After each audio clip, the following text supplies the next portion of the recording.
Sepanjang kita hidup ni, pernah tak kita tak rasa sakit? Tak pernah kan? Mesti setiap daripada kita pernah rasa sakit. Tak kisahlah sakit yang biasa-biasa ke, sederhana ke, teruk ke, kan? Waktu kita tengah sakit tu, kebiasaannya kita banyak mengeluh. Betul tak?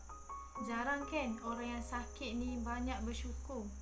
Sedangkan ada banyak sangat nikmat daripada Allah waktu kita tengah sakit tu. Sesungguhnya, sakit tu adalah salah satu cara untuk Allah uji kadar keimanan kita. Macam kita nak ambil lesen kereta lah kan. Kalau kita nak lesen tu, kita kena lepas dulu setiap ujian yang diberikan tu. Jadi samalah dengan keimanan kita. Bila mana kita lepas saja ujian daripada Allah, akan ada ganjaran, akan ada hikmah di sebalik tu. Jadi, apa hikmah di sebalik sakit yang Allah berikan tu kepada mereka yang lulus ujian tersebut?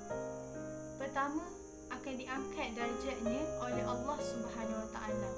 Allah berjanji akan mengangkat dan menambah kebaikan kepada mereka yang redha akan sakitnya. Dalam satu hadis riwayat Muslim, Nabi SAW bersabda, tidak ada seorang Muslim pun yang tertusuk duri atau yang lebih daripada itu, melainkan ditulis untuknya satu darjat dan dihapus daripadanya satu kesalahan. Yang kedua, akan dihapuskan dosa-dosanya. Bila kita sakit, Allah akan ambil 4 perkara daripada kita. Allah akan ambil kesihatan kita, Allah akan ambil keceriaan dekat wajah kita, Allah akan ambil kekuatan badan kita, dan Allah akan ambil dosa-dosa kita. Tapi bila mana kita sihat, Allah akan bagi balik kesihatan, keceriaan dekat wajah kita dan juga kekuatan badan kita. Tapi Allah tak akan bagi balik dosa-dosa kita. Masya Allah, betapa beruntungnya mereka yang bersyukur dan betapa ruginya mereka yang banyak mengeluh waktu dia tengah sakit.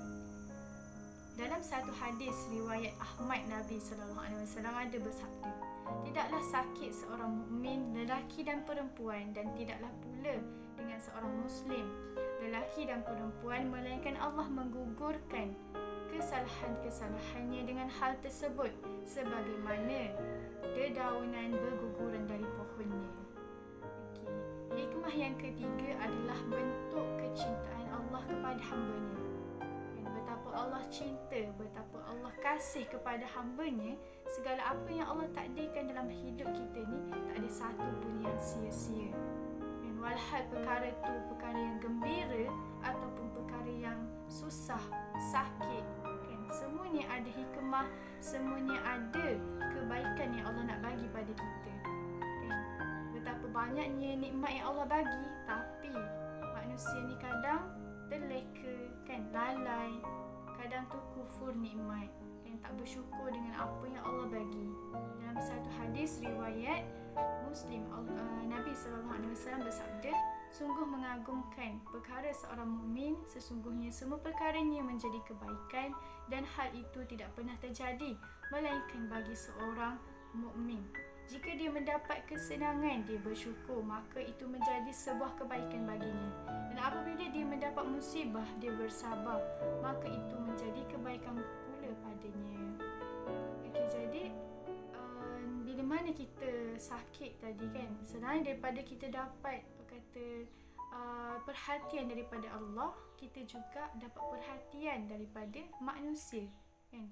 Contohnya, kita sakit, ayah kita bawa pergi klinik, kan, doktor pula bagi ubat dekat kita. Balik rumah, mak pula masakkan untuk kita. Sakit kepala, ada kakak ataupun abang yang datang picitkan kepala kita. Jadi kat situ nampak tak, hubungan kita dengan keluarga pun bertambah erat, kan. Selain daripada itu, waktu kita sakit kan, kita banyak rehat, kan, kita banyak tidur, kan. Sebenarnya Allah nak bagi kita rehat waktu tu. Mungkin waktu kita sihat, kita banyak sangat komitmen, kita banyak sangat kerja, kan, sampai kita abaikan kesihatan kita. Jadi hikmah tadi yang saya share tadi, Allah akan bagi kepada mereka yang redha dengan sakitnya. Dia bersyukur waktu dia tengah sakit.